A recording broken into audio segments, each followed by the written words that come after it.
그런즉 너희가 어떻게 행할지를 자세히 주의하여 지혜 없는 자같이 하지 말고 오직 지혜 있는 자같이 하여 세월을 아끼라. 때가 악하니라. 그러므로 어리석은 자가 되지 말고 오직 주의 뜻이 무엇인가 이해하라. 술 취하지 말라. 이는 방탕한 것이니 오직 성령으로 충만함을 받으라. 시와 찬송과 신령한 노래들로 서로 화답하며 너희의 마음으로 주께 노래하며 찬송하며 범사의 우리 주 예수 그리스도의 이름으로 항상 아버지 하나님께 감사하며 그리스도를 경외함으로 피차 복종하라. 교회는 술을 금합니다. 술을 금합니다. 술 속에 함유되어 있는 그 알코올 성분은 이용하기에 따라서 얼마든지 참 선하게 사용될 수 있는 물질입니다. 그런데 우리 인간들이 그것을 선하게 사용하지 않기 때문에 악용되는 수가 더 많은 겁니다. 알코올이란 것은 치료제로 약용으로 사용되는 것이지 결코 마시는 것은 온당하지 못하다. 이것은 왜 이런 일이 있느냐? 우리 인간이 올바르게 이해하지 못해서 그것을 마시고 추한 행실을 보이게 되는 거예요. 그래서 술을 금하는 것은 하나님의 참조 섭리가 아니고 오히려 인간 편에 그 책임이 있습니다. 이 말인 거죠. 성경에 보면 우리 청년들이 제가 우리 대전교회 처음 왔을 때 한 몇 주 됐나? 몇몇 청년들이 그런 질문해요. 목사님은 술 안 마셔요? 이러시더라고. 안 마시지. 왜 안 마셔요? 그럼 너는 왜 마시니? 그러니까. 성경에 술 마시지 말라는 말 없잖아요. 술 취하지 말라. 안 취하면 되잖아요. 너 술 마시니? 그러니까 마신대. 그래서 너 안 취할 만큼 마셔본 적 있냐? 그러니까 아니요. 그러고. 거봐. 안 취할 만큼 마신다? 우리 인간은 그렇게 절제하지 못합니다. 결국은. 한 잔, 두 잔 하다가 술이 우리를 잡아먹습니다. 그래서 성경은 술 취하지 말라. 만악의 근원이다 라고 말해요. 술을. 만악의 근원이다. 우리가 이렇게 술을 마시지 말아야 하는 그 이유가 왜 있느냐? 인간에게는 정말 경건하게 정숙한 태도로 하나님께 예배드려야 할 책임이 우리에게 있어요. 인간을 그렇게 하나님을 찬양하라고 창조하신 존재가 인간이기 때문에 우리는 그런 태도를 갖추기 위해서 불필요한 것들을 잘라내야 되고 절제해야 되고 금해야 되는 거예요. 그 중에 하나가 술이라는 거예요. 오늘 본문에 보면 화답이라는 단어가 나와요. 화답이라는 말이. 19절에 보면 화답이라는 말이 나오는데 이 화답이라는 단어의 뜻을 보면 성경적인 뜻을 보면 하나님과 대화라고 이렇게 의미를 정하고 있어요. 하나님과 대화한다. 하나님의 그 음성이나 하나님의 뜻들을 올바르게 이해를 하고 하나님과 교제를 통해서 대화하는 것을 화답이라고 한다. 성경에서. 오늘 본문에도 나와 있지만 때가 악하다 이렇게 표현을 해요. 세월을 아끼라 때가 악하다. 악한 때일수록 주님의 뜻대로 사는 생활은 쉽지 않습니다. 어렵습니다. 술의 이야기로 시작했지만 술뿐만 아니라 우리를 이 악한 세대에서 그리스도인이 하나님의 뜻을 제대로 화답하지 못하고 살아가게 하는 것들이 너무 많아요. 하지만 주님과 교제하고 화답하는 생활을 해야 되는 것은 반드시 그렇게 해야 됩니다. 우리는. 그렇게 하기 위해서 매사에 주의하고 노력해야 되고 하나님과 대화하는 생활을 하기 위해 불필요한 것들을 잘라내기도 하고 절제해야 할 필요도 있고 그렇습니다. 그래서 오늘 제목을 위대한 이해라고 한 말은 이해라는 말이 본문에도 나오지만 17절에 보면 그러므로 어리석은 자가 되지 말고 오직 주의 뜻이 무엇인가 이해하라 이렇게 말하고 있어요. 이 오늘 본문은 이 본문만 딱 따로 놓고 보면 이해하기가 힘들어요. 그 앞쪽의 본문부터 이어 나오는 본문과 이 본문인데 앞말씀과 연결이 돼요. 앞말씀을 요약을 드리면 옛사람과 새사람을 비교해서 이야기를 하고 있고 빛과 어두움을 비교해서 이야기를 하고 있어요. 앞본문을 살펴보면 이게 뭐냐? 그리스도인이 아닌 사람들을 비교해서 말하고 있는 부분이에요. 옛사람과 새사람, 빛과 어둠, 예수님을 믿는 사람과 믿지 않는 사람을 비교하는 말씀이 이어져서 앞본문에서 이어져서 지금 오늘 우리가 나누어 읽은 이 본문까지 도달하는 거죠. 예를 들면 이겁니다. 건축업자가 건물을 짓습니다. 그런데 자기 마음대로 짓지 않죠. 그 건물을 짓고자 하는 주인의 생각대로 건물을 지어요. 그러면 어떻게 해야 됩니까? 무조건 짓는 것이 아니고 건물을 짓기 전에 그 건물을 짓고자 하는 주인의 생각이 그려진 설계도를 먼저 받아서 잘 살펴야 돼요. 그 건물의 주인이 이런 건물을 짓고 싶구나. 설계도를 잘 살핀 다음에 설계도대로 지어야 주인의 생각에 맞는, 건물주의 생각에 맞는 건물이 지어진다라는 거죠.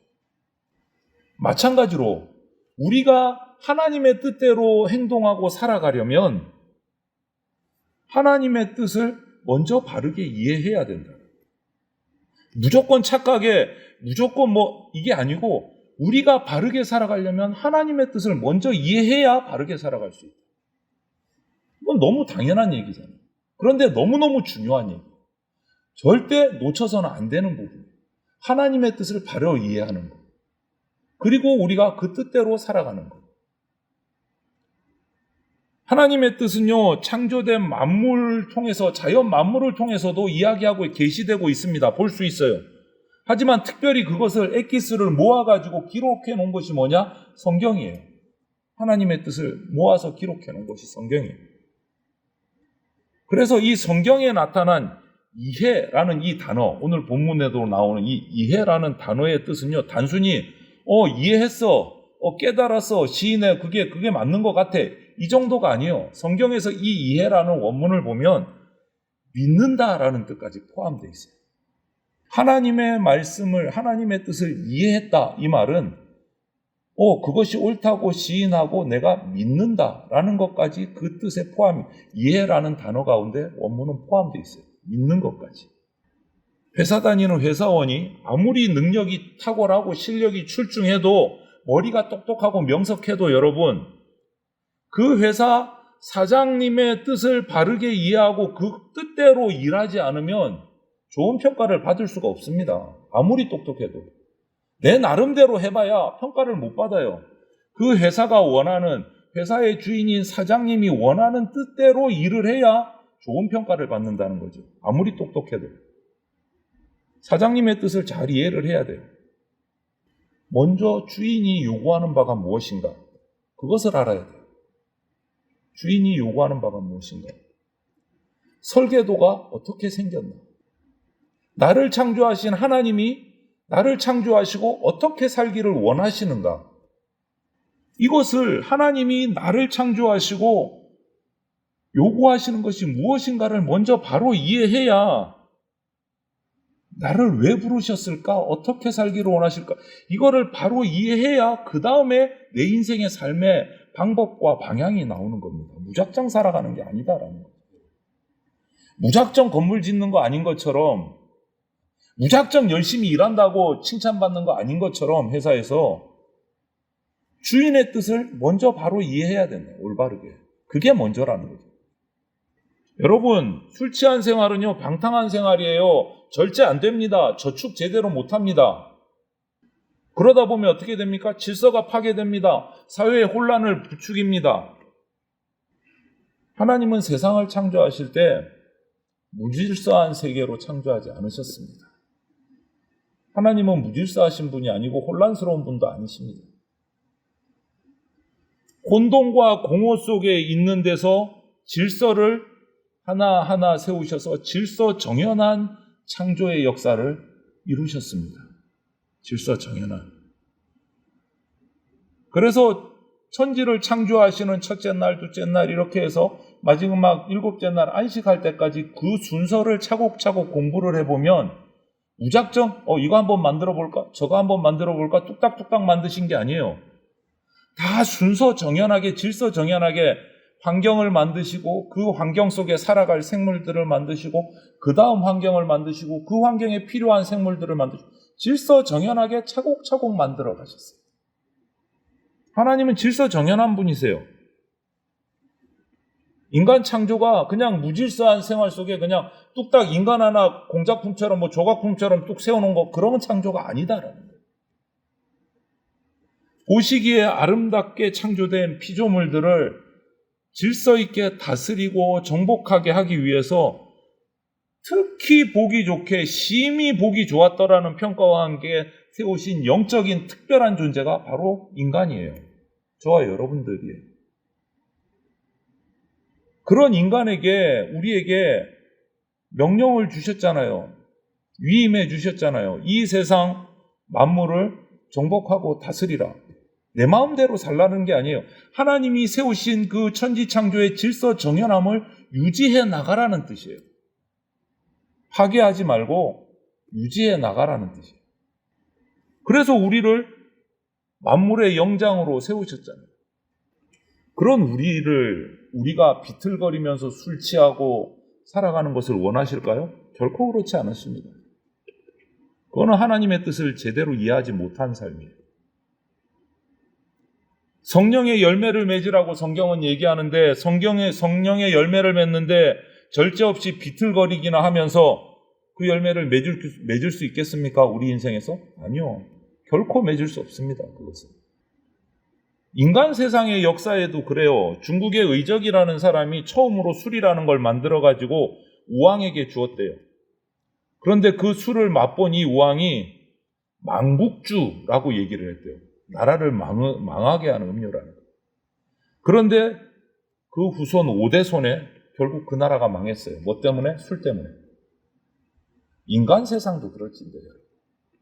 하나님의 뜻대로 살아가야 되는 우리가 하나님이 만드신 이 우주 만물을 정복하고 다스리고 아름답게 번창시켜야 될 우리 인간이 하나님의 뜻을 제대로 이해하지 못하고 자기 마음대로 술 취해서 비틀거리면서 그 뜻을 올바르게 이루어낼 수 있을까요? 아니요. 절대 그렇게 할 수 없습니다. 그러면 우리는 어떻게 해야 되느냐? 술 충만한 게 아니고 성령 충만해야 돼요. 성령 충만. 그것이 하나님의 뜻을 바르게 이해하는 방법입니다. 성령을 충만하게 받아야 올바른 인생, 하나님이 이 땅에 우리를 세우신 그 뜻대로 살아갈 수 있다.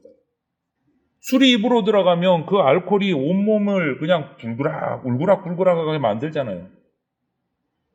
그건 술 충만한 사람의 모습이고, 성령 충만한 사람은요, 그 마음속에 성령이 들어가면 주님의 뜻을 가장 기뻐합니다. 주님 앞에 나가는 것을 열심으로 합니다. 예를 들면 이거죠. 예수님 믿기 전에 예전에 정말 신이 어디냐, 내 주먹을 밀어다, 이런 사람들이 있었잖아요. 우리나라 초창기에도 그런 이제 깡패 출신 목사님도 계셨어요. 내 주먹을 믿어라 이러던 분, 술 취해가지고. 그런 분은 무신론 사상으로 철두철미하게 가득 충만한 분이에요. 그런 상황. 그런데 그런 분이 예수님을 믿고 나니까 완전히 바뀌어요. 성령으로 가득 차고 나니까 삶이 정반대로 180도로 바뀌는 거예요. 술 마시고 시장판을 뒤엎던 그 깡패가 예수님을 만나고 나서 목사님이 되고 복음을 전하러 다니는 거예요. 김익두 목사님이라고, 우리나라 교회 초창기. 술이 빠져나가고 성령으로 채워지니까 하나님의 일이면 무조건 기쁜 거예요. 그 시장판을 뒤집어 엎던 깡패가 어느 날 와서 성경을 전하고 복음을 전하고 일을 돕고 성령 충만하니까 180도 뒤집어지는 거예요. 바뀌는 거예요. 이유가 뭡니까? 세속적인 것이 빠져나가고 우리를 취하게 하는 술과 같은 것들이 빠져나가고 성령으로 채워지니까 그런 변화가 일어나는 거예요. 그게 성령이 충만한 증거예요. 성령이 우리 가운데 오십니다. 여러분에게 오셨어요. 말씀이 믿어지는 것은 성령이 믿어지게 하는 것이기 때문에 성령 받으신 거예요. 그런데 그 성령이 계속 유지되기 위해서 애써야 돼요. 그래서 계속 충만하게 되면 우리는 주님의 뜻대로 살아가고 예배하고 기도하는 것이 점점점 기뻐지고 쉬워지고 행복해져요. 하지만 초신자들은 보면 예배 한 번 나오는 것도 힘들어요. 10분 기도하는 것도 힘들어요. 성령으로 충만해지면 그런 것들이 기뻐지고 행복해지고 쉬워진다. 그것이 하나님의 뜻을 올바르게 이해하는 거예요. 그리고 또 두 번째는 성령이 충만한 결과로 기쁨이 나타납니다. 오늘 보면 시와 찬송과 신령한 노래로 화답한다. 이렇게 기록하고 있어요. 시는요, 일반적으로 이 성경에서, 기독교에서 보면 시라고 하는 것은 구약 성경의 찬송을 시라고 표현을 해요, 주로. 검은고를 타면서 다윗이 썼던 그 시편의 그 노래를 하는 것을 시라고 표현을 해요, 성경에서. 그리고 찬송은 요 시편 외, 시 외에 하나님을 찬양하기 위해 지었던 여러 노래들이 있어요. 그 노래들을 찬송이라고 불러요. 그럼 신령한 노래는 뭐냐? 그 외에 일반적인 우리가 아는 성가곡들을 신령한 노래 이렇게 표현을 하기도 해요. 근데 지금도 우리나라에는 우리나라에도 있다는 소문을 들었는데 직접 듣지는 못해서 제가 확답은 못했고, 미국의 어떤 교파에 가면 찬송가를 지어서 부르는데 시편 가사만 사용하는 교파가 있어요. 다른 가사는 사용을 안 해요. 성경에 있는 성경 시편의 그 가사만 가지고 찬송을 지어서 예배 찬송으로 쓰는 교회들이 있어요. 어쨌든 뭐 시가 됐든 찬송이 됐든 신령한 노래가 되었든 이 셋은 다 술 취한 자가 부르는 그 뭐 고성방가하는 그런 노래가 아니고 그와 정반대의 노래들이라는 거예요. 그것을 대조적으로 말하는 거예요. 술 취해서 노래 부르는 고성방가하는 사람이 주님의 뜻을 따를 수 있겠습니까? 아니요, 그럴 수 없습니다. 신령한 노래를 부르는 자라야 주님의 뜻을 이해하고 주님의 뜻대로 행할 수 있다. 오늘 20절, 21절에 보면 핵심은 뭡니까? 범사에 우리 주 예수 그리스도의 이름으로 항상 아버지 하나님께 감사하며 그리스도를 경외함으로 피차 복종하라. 이렇게 돼 있어요. 여기서 핵심 단어 두 개가 뭡니까, 여러분? 감사, 복종이에요. 감사, 복종. 하나님 아버지의 뜻을 똑바로 이해하고 행하면 감사할 수 있고 순종, 복종할 수 있게 된다. 세상에서 일하지 않는 사람은 없습니다. 수입이 뭐 적고 작으면 있을 수 있겠지만 거의 대부분의 사람들이 일을 해요. 어떤 수입이 들어와도 수입이 들어와요. 성수주일 하는 거, 11조, 헌금, 이 모든 것들을 합니다. 그리스도인들은. 여러분, 그런데 똑같은 예배에 가서 똑같은 헌금을 하는데 마음가짐이 완전히 다를 수가 있어요. 어떤 사람은 노예의식을 가지고 해요. 어떤 사람은 안 내면 찝찝하니까 벌 받을 것 같아서 해요. 주위 사람들이 하니까 안 할 수 없으니까 어쩔 수 없이 해요. 이렇게 해서는 안 된다는 거예요. 날 구원하신 예수 그리스도의 그 십자가의 희생과 하나님 아버지의 사랑과 성령님의 감동하심으로 기쁨과 감사로 드리고 바쳐야 된다. 하나님의 뜻을 제대로 이해하지 못하니까 하나님 앞에 드리고 바치는 것, 이거 왜 하지? 하나님은 모든 걸 다 가지고 계신다면서 안 해도 되잖아. 엉뚱한 착각을 하는 거예요. 하나님의 뜻을 올바로 이해하지 못하니까. 하나님의 뜻을 올바로 이해하고 하나님의 행하신 일들을 올바로 깨닫게 되면 드리고 바치는 것이 아깝지 않게 된다는 거예요.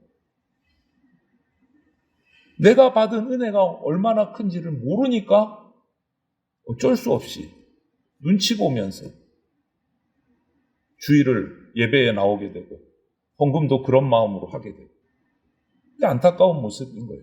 하나님의 뜻을 이해하지 못하면 이런 결과가 나온다는 거예요. 이 모든 것이 저와 여러분을 창조하신 하나님의 뜻을 바르게 이해해야만 행할 수 있는 일들이에요.